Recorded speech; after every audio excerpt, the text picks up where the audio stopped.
fabulous panel, because this is exactly what they're going to talk about. They're going to talk about the importance of the diversity of lens and why that is so critical. Whether it is brilliant female leaders, we have 3 coming onto our stage now, whether it is looking at the world's problems today through the eyes of the oceans, through small island developing states and having their voices heard too. What have business and finance and corporations got to do with it? How can they help us as well? Charles Perry, please will you lead your beautiful team on and give them all a warm welcome. Thank you so much.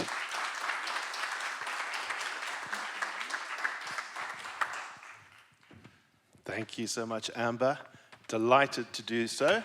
And I will introduce the panel in a moment. Please feel free to take your seats. Morning, everybody. I'm Charles Perry. I loved what Amber was saying there about shake it up. You know, maybe that's a bit of a theme for these 2 days. How do we shake it up? So this discussion is going to be on 8 billion imperfect environmentalists, as Amber said. I'm delighted to be the moderator and hopefully lead an interesting discussion, try and engage folks from the audience. When I look around, I see lots of familiar faces, so really is exciting to be here. Most beautiful day outside. I mean, isn't it? It's just glorious. London Climate Action Week is definitely happening. There's a lot of activity, so I hope you're all enjoying it, and there's still a lot more ahead. And this venue, isn't this venue extraordinary? Hands up if you love this venue. It's amazing. I mean, what a brilliant thing to have found this venue for this important occasion. So let me get straight into it, because time is of the essence. When I first met Amber and Al and the Extreme team, and we talked about COP26, you know, it's great to reflect on that. I was actually on the sort of UNFCCC extended so-called champions team at the time. So I was sort of stuck in the blue zone for most of the time during COP26, but I kept on trying to sneak out, you know, in my formal suit that I had to wear every day, to go and participate on the ferry on the River Clyde, where Extreme had the first hangout, and it was just such an eclectic mix of people that I kept on seeing, you know, getting into the buzz of what we should be doing, and then, you know, COP27, COP28, I mean, it's amazing to see how much progress Extreme have made, and now here we are today. So, I'm delighted to be joined by Cindy Ford and Rachel Azimi. Perfect. And Kasarina. You'll have to help me with your surname. McKinney-Lambert. I knew, that's exactly right. McKinney-Lambert. And we're going to be talking, as I said, about this imperfect environmentalists topic. But I want to start with just sharing something, you know, personal from your childhood that made you start thinking about, I mean, maybe it didn't start in your childhood, but was there something that you reflect on now from your youth that inspired you to sort of get involved with now this big field of sustainability and climate? Cindy, let's start with you. Thanks very much, Charles. Yeah, hi everybody. It's such a pleasure to be here today. A real, you know, it's really thrilling to be part of Extreme at London Climate Action Week. Yeah, I think I've been incredibly lucky, Charles. I mean, I grew up in a family of activists. My parents were coming out of the civil rights movement, and my mother is an environmentalist. I grew up between the commons of South London and the rainforests of South America. If you didn't have a placard in your hand by the time you were 12, I think, then you were considered a failure of the family. But I mean, in that journey, there's a lot of, you know, challenge for sure. I mean, now I feel very, as I say, fortunate, and I'm grateful that I was brought up with a very different perspective on the world, because at the time that those struggles were going on, my mum's a very fiery, very pale, fiery red-haired white woman from Wales, and my dad's a very dark, fiery, dark black man from Guyana. So it really embodied the change that the world was fighting for, and also that the world was so resistant to. So we grew up in a space outside of the main frame of, of the main frame of the global, the dominant cultural narrative, and you had to fight for acceptance. But in learning how to see things through a different lens, it gives you an ability to stand outside these dominant narratives, which often drive society to do things that we know eventually we come to recognize are hurting ourselves, very much in the way that we're treating the planet now. And like yourself, I was involved in the anti-apartheid movement, which, it seems insane now to think that we had to fight for the world to recognize that Nelson Mandela needed to be released and recognized as, as an elder for the human family, an icon and a titan of wisdom and of justice. But at that time, he was called a black terrorist by the British government, and it's just almost unthinkable now that anybody could see him that way. And I think that sends a really positive message in a way, because it does show that we can shift from these positions that seem entrenched, and then suddenly they change. So and then growing up with so much nature around me, either in the beautiful commons in London or the rainforests of Guyana, you just feel that connection. You know that is absolute, genuine, real magic. You see the regeneration happening every day. Every time you go to the common, something's changed. You go into we lived on the edge of the rainforest, something incredible is happening. And those are my inspirations, and it really is about this possibility for. Well, I mentioned the nature because you can see nature constantly reinventing itself, adapting to the circumstances around it, and I think that's what we need to do as a human family, and that's been my journey, has been being born into that and being part of making these changes and these adaptations in this ecological way. Thank you, Cindy. And we're going to get into, you became an author. I want to come back to your books and when you started writing, how young you were when you first started writing. Did you think when you were a young person that you would write books in the future? That's, I haven't written a book, and it's admirable that you've now published some books on this topic. Rachel, so something from your youth, and tell us a bit about where you grew up and all of that. Wow, yeah, thank you. So thank you for having me here. That was really inspirational. So I have to say, I'm not too sure how I can top that at all. So I grew up in Scotland, in a quite small town, really quite traditional, but I always wanted to do a bit more. So I started off by driving my family entirely mad by rescuing animals. I was very much into nature. In fact, I'm still very much into nature. My daughter's just over here trying to hide in the corner. But she would tell you I always get very excited about the fact we've now got hedgehogs in our garden and stag beetles, for example, which have such a long life cycle through. And I wanted to do more. So I started with a bit of activism in my teens, where I found out that we were going to, a developer wanted in our village to establish a factory that was essentially going to take little bunny rabbits, or at least that's how I saw it, and kill them and turn them into, I think, some kind of meat. And I thought, I don't really want that, but I have no idea how to stop this. I don't know what to do. And so I was really lucky. I was encouraged by my parents to find somebody who might help me. And I partnered up with an organisation, and they did all the legal stuff and would send me letters every so often letting me know what had happened. And they managed to block it.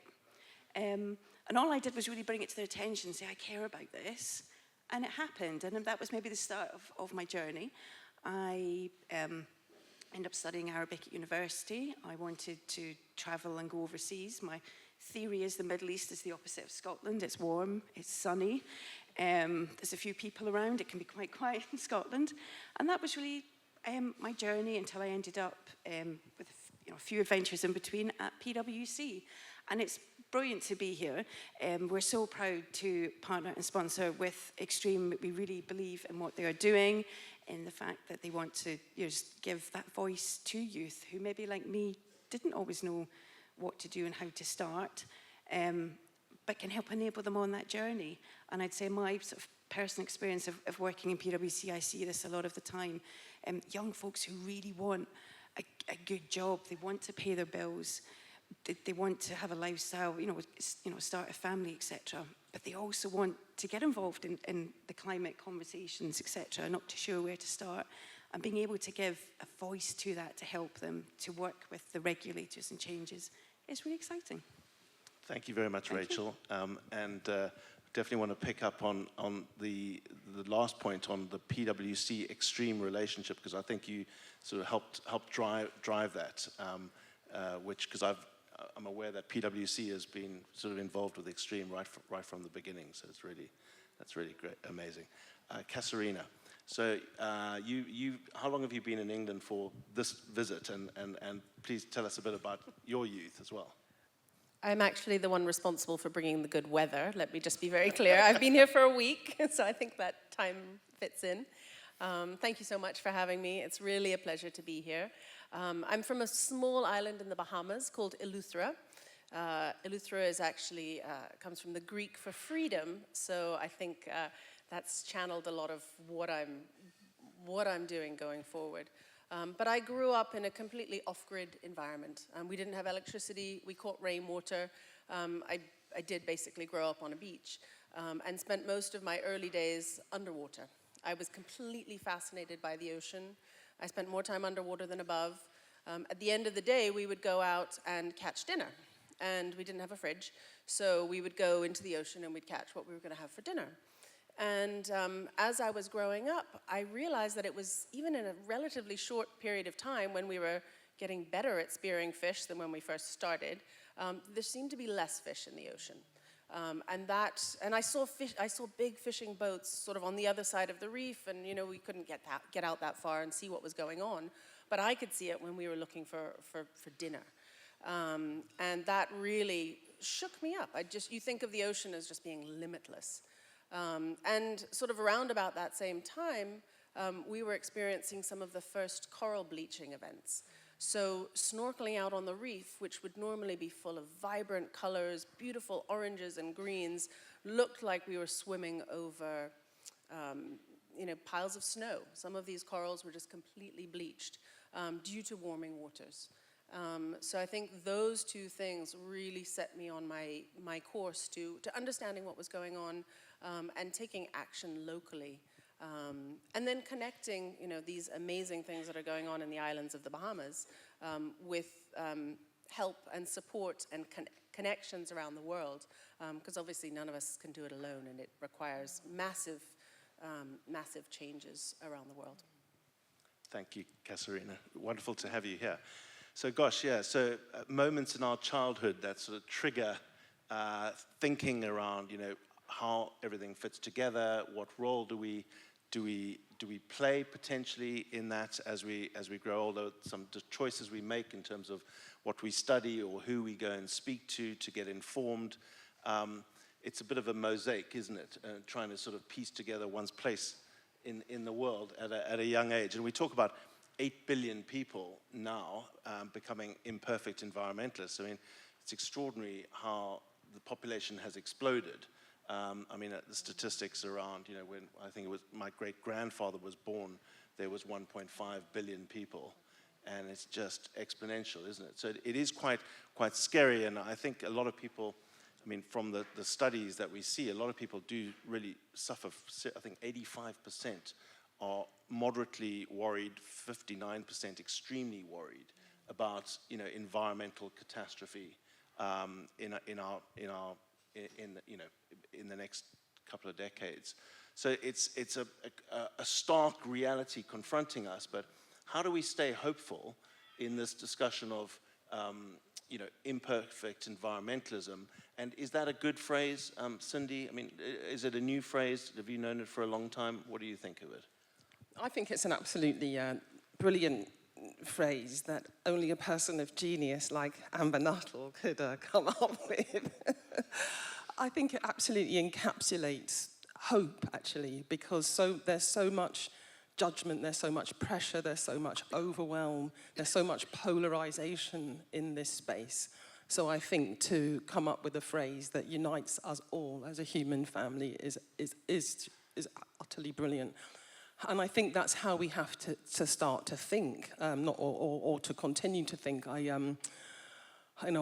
love that quote from Carl Sagan, where he looks at when he's looking at, he writes it of the view of Earth from space, and he just talks about the absurdity, really, of how humans treat each other, the cruelty, the violence, the greed, the success, the stuff, that we think that we need to survive here. And it's just, when you take that cosmic view, what do you see at the moment? You'll see 8 billion imperfect humans trying to work out how to have a future, because really Earth is 4.6 billion years old. She will survive in some form. Her vital systems are being damaged and wounded, but it's about ours, isn't it? It's about how we now come together and, and take this this journey forward, the choices that we make. So I think it's a wonderful phrase. And the other thing I'd like to say on that is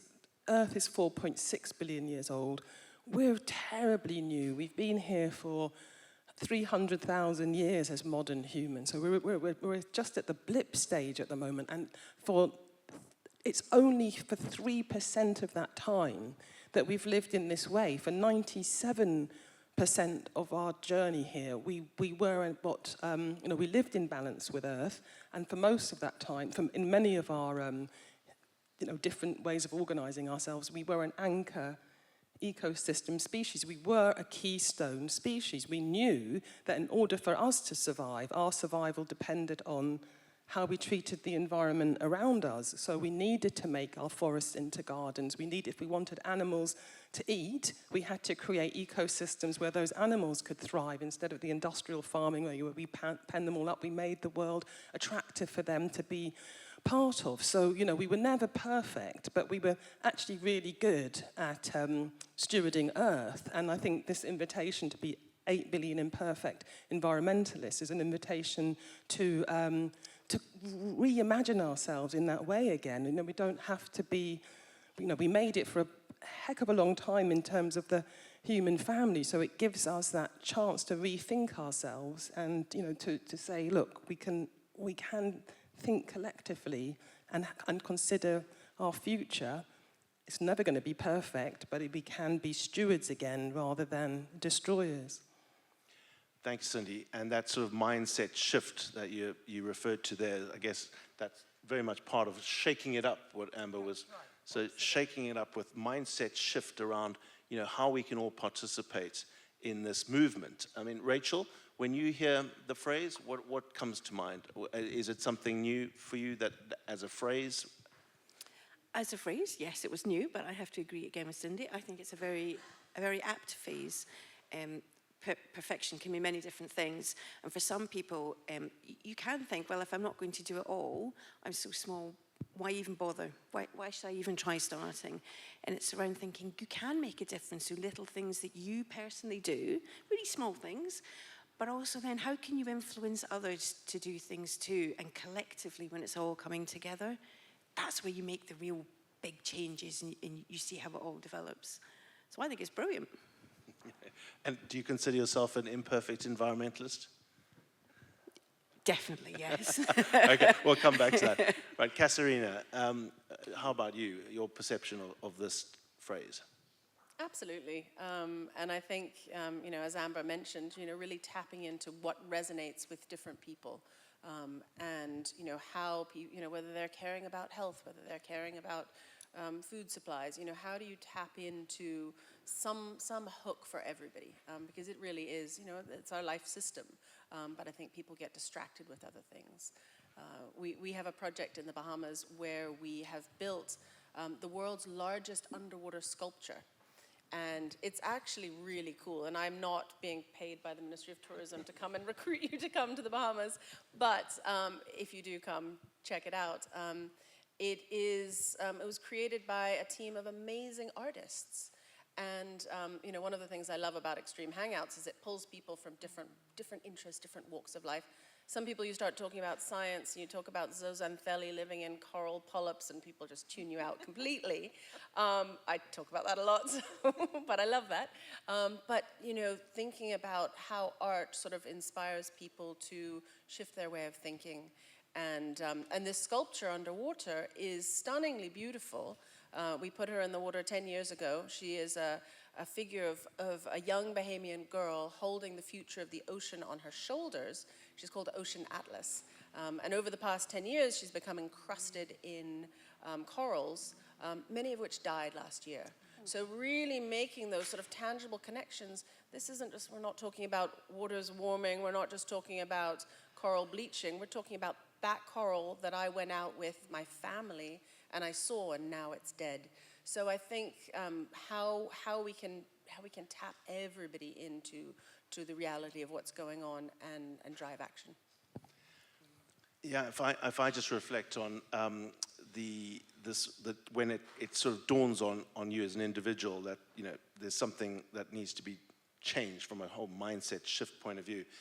For me, I'll just share this. It was growing up in South Africa and being surrounded by wildlife, African wildlife, and having the privilege of being able to experience wildlife. So we used to go a lot camping and to various bush safari is the word that's used over here, but bush experiences, and learned at a young age to track animals with their spoor and work out from their droppings and their spoor how long ago they had come this way and where they might be, and then try and go and find them. So that was a real joy as far as appreciating nature in southern Africa.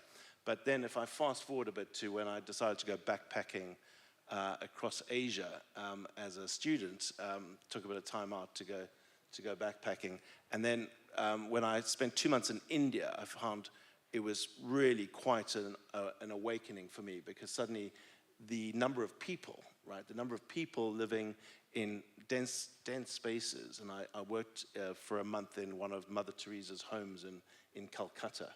And I guess these experiences just awaken in you this conflict between, for me it was so many people and then nature's finite resources. When you think, Cindy, let's start with you on this, of how you started trying to change your life in some way, in the spirit of imperfect environmentalism, and you were involved in social justice, like I was. We discussed the sort of anti-apartheid movement. You referred to it, and we talked about that a few times already when we've met up in the past. But which aspect of your life were you starting to try and change? Well, thanks again, Charles. They're such great questions. I mean, I was all through my my childhood. I mentioned my mother was an environmentalist, so we were very aware, even then, that what was happening to nature. So I was also an environmental activist as well as social justice, and really anything that was going, I was an activist. A lot of protesting against the wars, at that point, CND, the anti-nuclear movement was very strong, and we were part of that. And you could see that they were connected, because of course, the impact of nuclear, even building the bases, was horrendous on the environment. The treatment of people mirrored so much the extractive attitudes towards nature. So I could see those connections quite early on, but then I like you, I traveled all over the place and ended up in Southeast Asia and accidentally got a job, because I'm a creative, I'm a writer. I've been, I worked in a little theatre company. I did all sorts of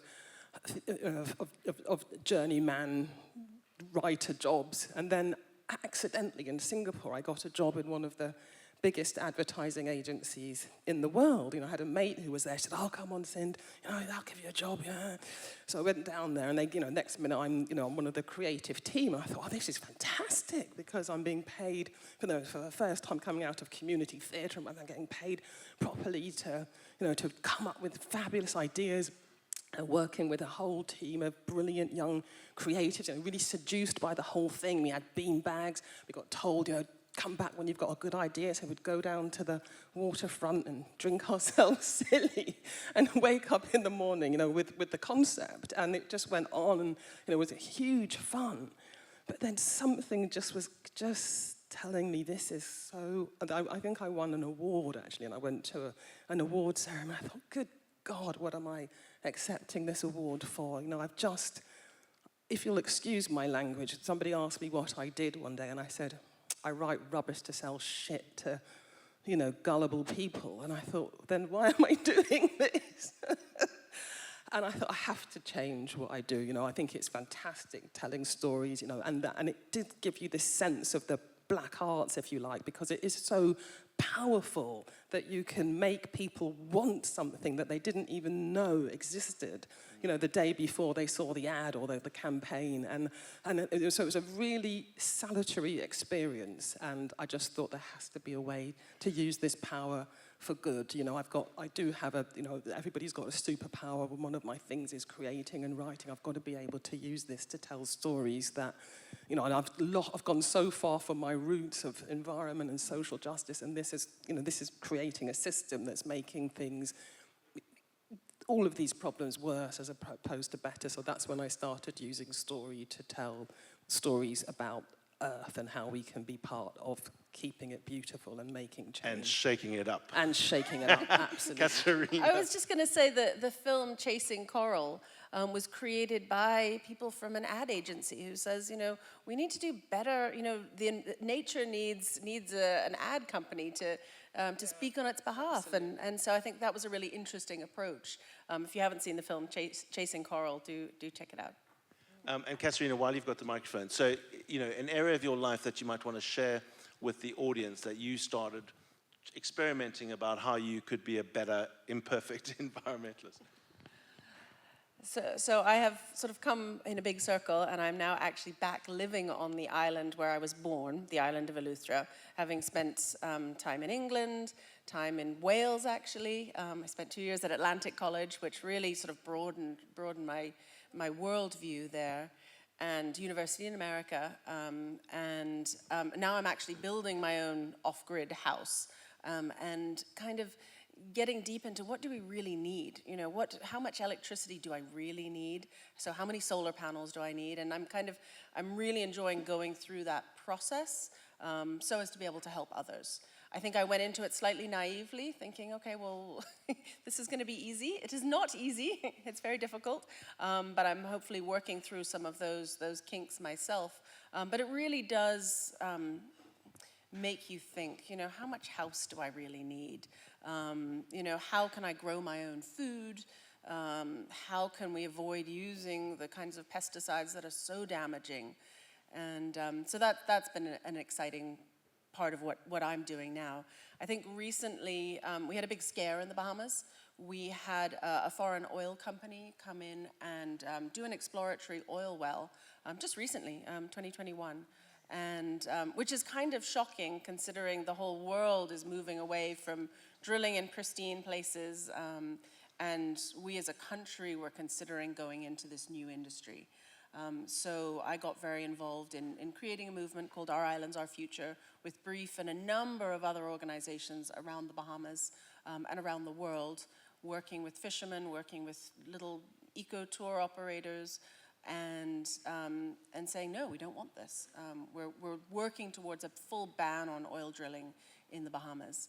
But it was kind of a wake-up call in terms of, this really nearly happened. We did drill in our waters 3 years ago, which is obviously a complete contradiction to the fact that we are so vulnerable to climate change. 80% of our country is within a meter of sea level. Our highest mountain is only 206 feet above sea level, and we're in a hurricane zone. So really trying to shift that mindset of actually we need to leap forward when it comes to fossil fuels. This is not a time for little incremental steps. We need to take some big jumps and big changes. Absolutely. Rachel, your experimentation with becoming a sort of more conscious consumer, we talked about having a voice, we have our wallets. I mean, where was it that you started to test yourself in terms of behavior change? I think there's been lots of little things that collectively add up, but at the time feel quite small. So, for example, I am really passionate about my small little bit of the world. It's just a garden, but these gardens are actually really important. If we all take the time to have the trees and bring the wildlife and the insects through, we will collectively make the difference. So little things like there are no pesticides used or anything, because it does affect down in the food chain. I am ridiculously proud, I may have mentioned it before, of these hedgehogs, but they won't be there if we kill them by giving the things that they eat pesticides. They'll die. So little things like that, cutting back on meat.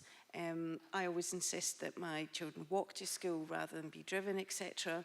And together, they make that difference. And then in my professional life, I was very happy, I was enjoying what I do, but I saw how sustainability was becoming so much more important. It was becoming part of our values and purpose. And I saw the press statements on the investments we'd make, and I thought, I really, really want to be part of that.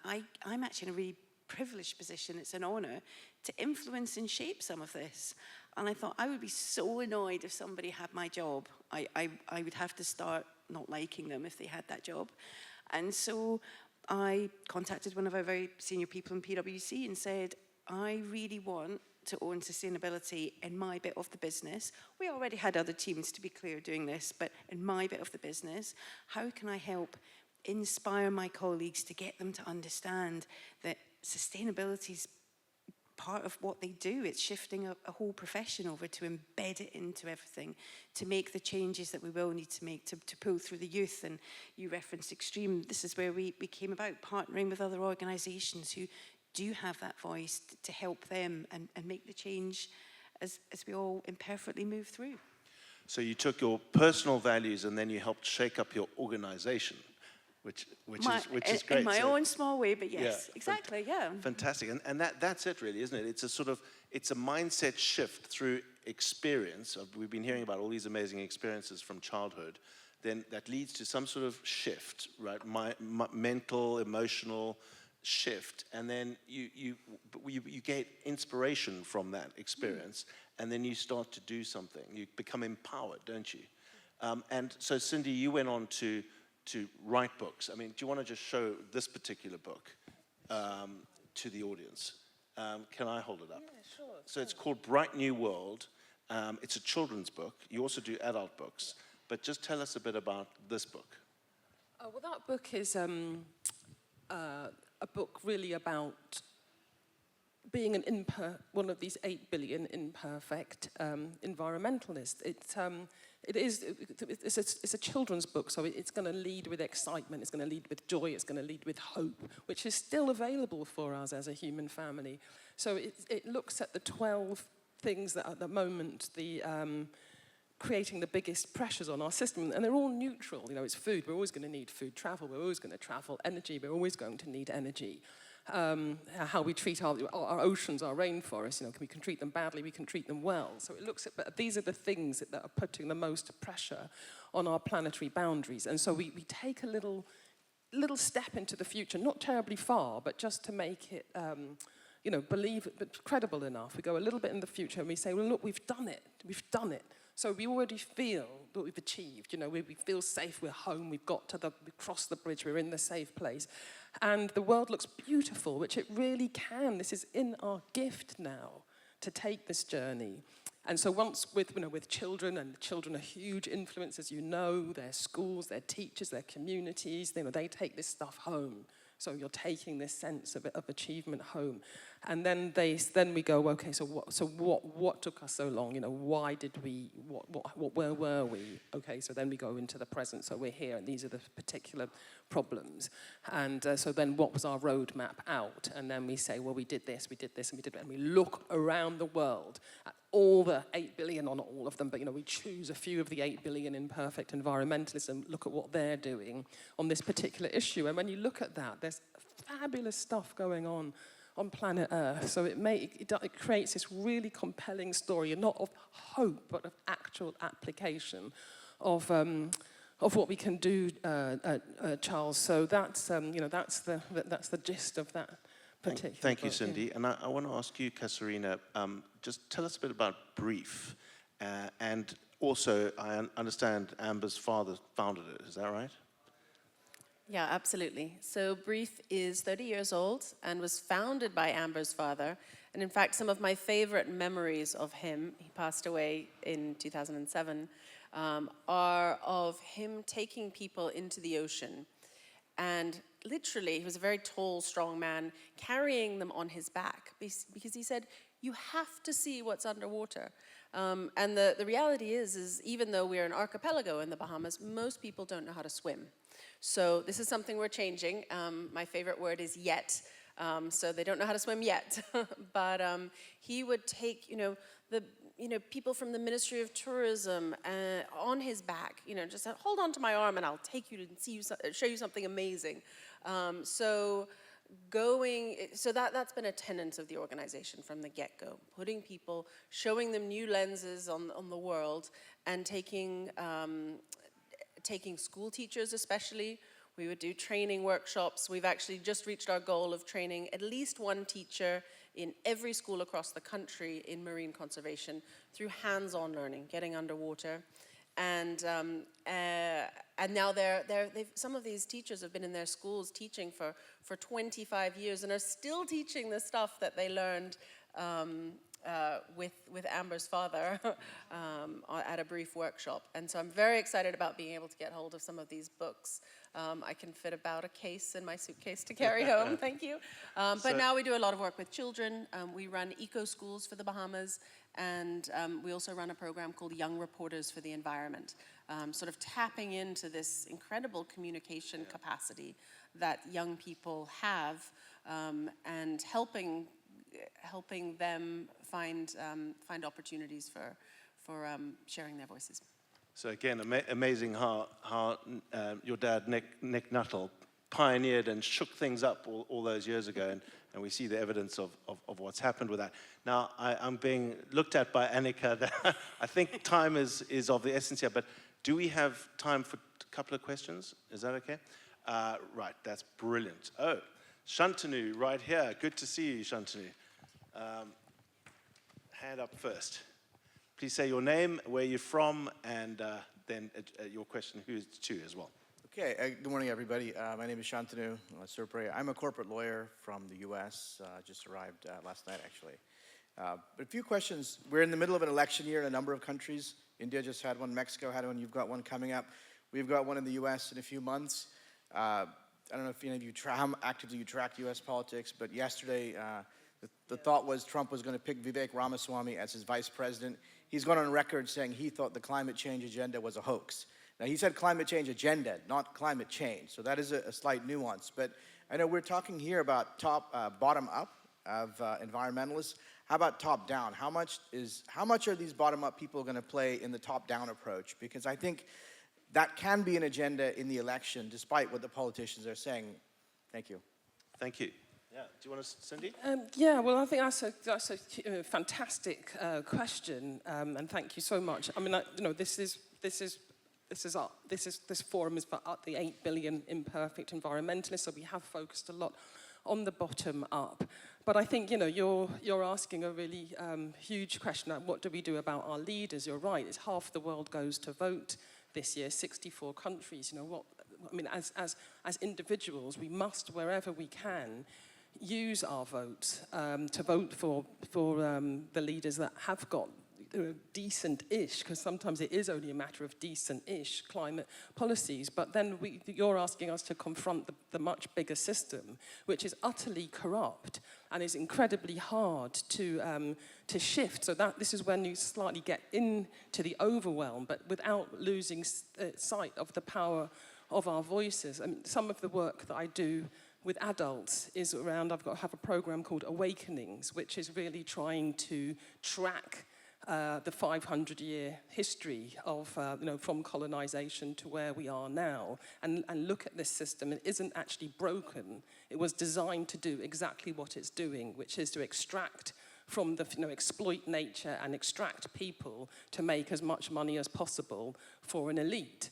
And that elite, with that money, they will lobby the fossil fuel industry makes profits of over, I don't know how many billion a day, but with that it can buy almost every government on planet Earth, and it's done its damnedest best to do that.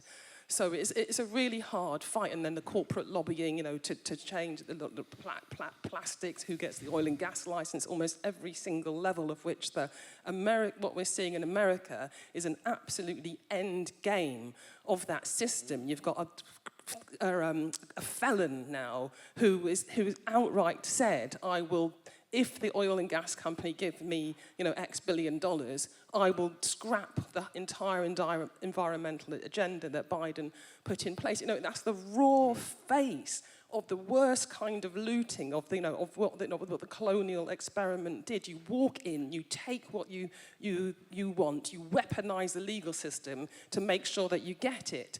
So, we must do what we can, what is in our power at every level, but we cannot underestimate the toughness of this fight. But really, what we need to do is do exactly what we're doing today, what London Climate Week, Action Week is all about. We have to find each other, we have to stay connected, and we have to push, because some of us have influence on the ground. In the grassroots communities, some of us do have access and influence higher up. If you have the tiniest bit of access or influence, use it. Use it, shake it up. Now's the time to do that. Thank you, Cindy. Well said. So, really shaking it up. More of us that we can get to come together, use our voices, our wallets, our votes. Vote some of these politicians out. Vote in the good people. Kasarina. Yeah, it really is terrifying. Being a neighbor, being somebody from a small island, developing state, we're so dependent on what the rest of the world does. I think I'd like for us to be a model in the Bahamas of doing the grassroots action, but then also connecting it with our politicians. We actually held an extreme hangout in the Bahamas earlier this year, which was fabulous. The first local extreme hangout. And we invited the Prime Minister to be our keynote speaker. We chose to hold the event at a local school, and it was the school where he had been a student. So it was very lovely to have him back there at the school and seeing the changes that had gone on. His school now has solar panels. They're doing amazing things. They're in our Eco Schools network. And the theme of the event was a fossil fuel-free Bahamas. And it was pretty exciting to have him come and speak. He did not at that moment commit to a ban on oil drilling, but we're still working on it.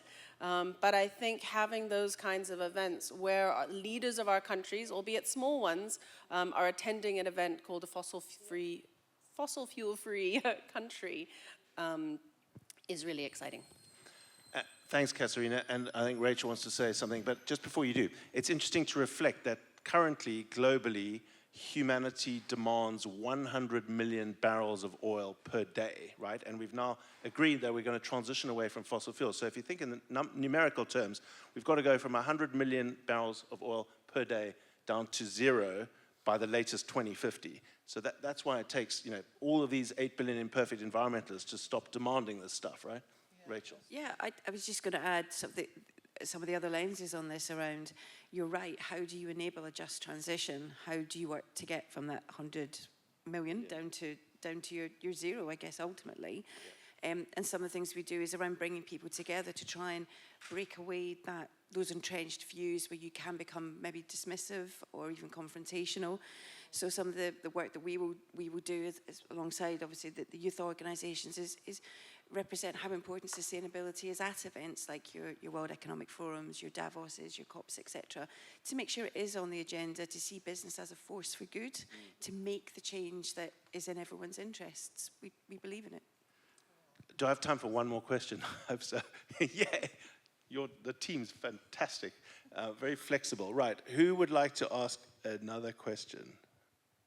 Got to be somebody. Yes, this gentleman here. Hi, Neil from National Grid here. Just wondering. Say that again. Sorry. Neil from National Grid. Thank you. Just wondering, do you think having an experience of sort of growing up around nature or being shown nature is vital in the sort of race to protect it? Good one. Kasarina? Yes, definitely. I think it's absolutely essential. I think it's really, really hard to care about something and to see the world in a sort of broader, more holistic way if you haven't had those experiences in the natural world.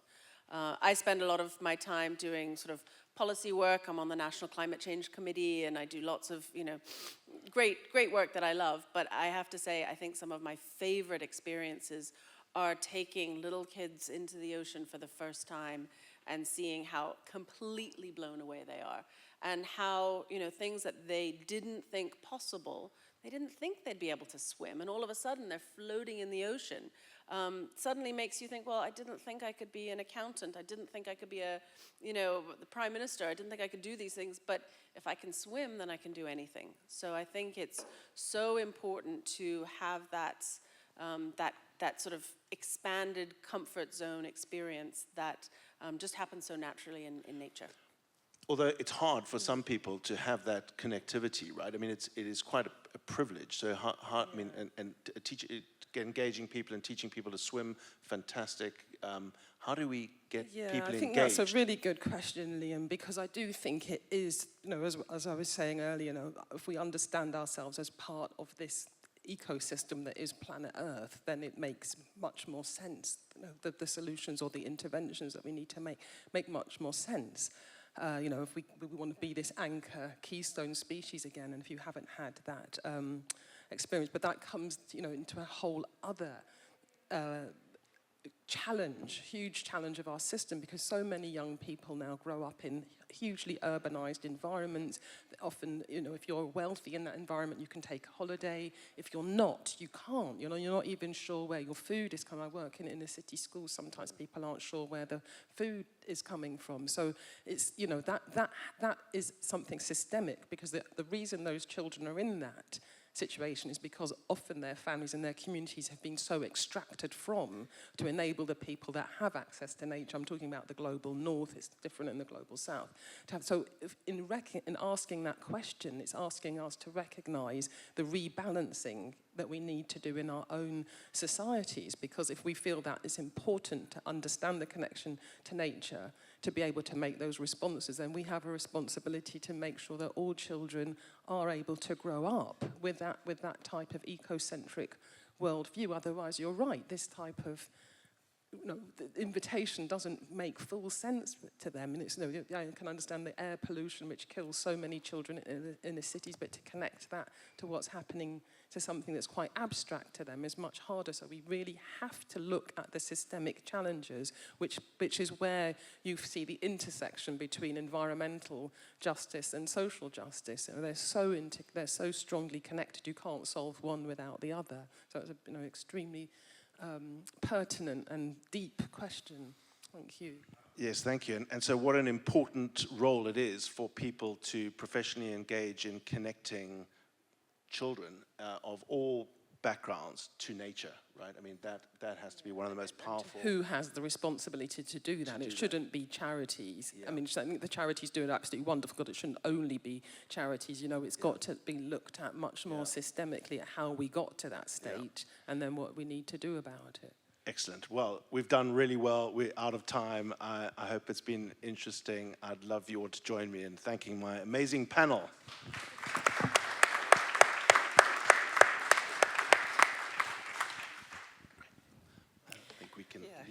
Thank you, everybody. We will be getting started with our next panel in 5 minutes. I'd like to take this opportunity to remind you that we do have wellness workshops happening in the garden. If you would like to pre-sign up, you can...